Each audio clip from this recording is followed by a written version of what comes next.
Talouskysymys Jarille. Jari, missä sä olit silloin, kun Timo Jutila lopetti uransa?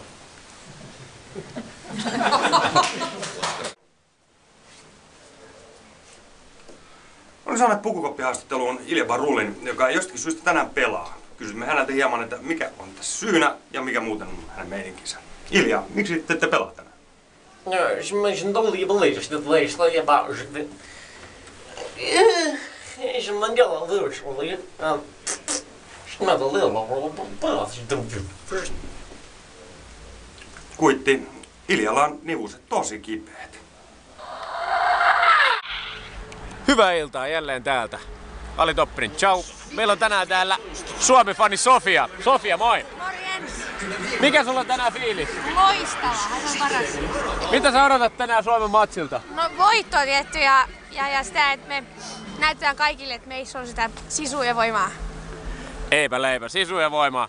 Sofia, vedä vielä Suomi-huuto tähän päälle. Woo! Hyvä Suomi! Woo!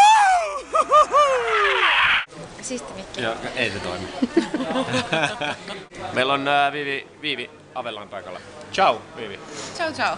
Mikä meininki? Erittäin vilponen, mutta jännittävin mieli. Kysymys numero 1. Onko sulla pitkät kansarit? Kyllä. Helly Hansenin. Ja villasukkahousut.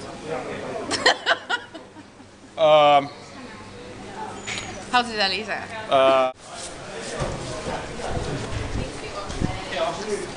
Nimi on? Ahti Kullervo.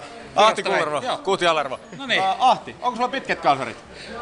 Ei, lyhyet ihan. Joo. Onnea! Kiitos. Kumpi voittaa, Suomi vai Venäjä? Suomi.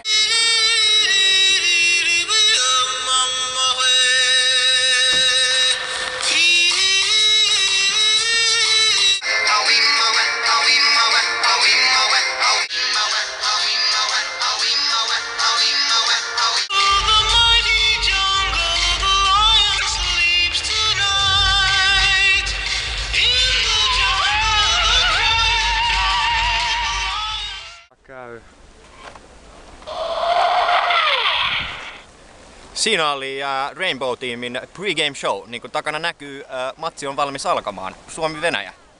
Täällä on jokseenkin kylmä, joten olisi kiva päästä Kaliforniaan teidän kanssanne. Kiitos, näkemiin.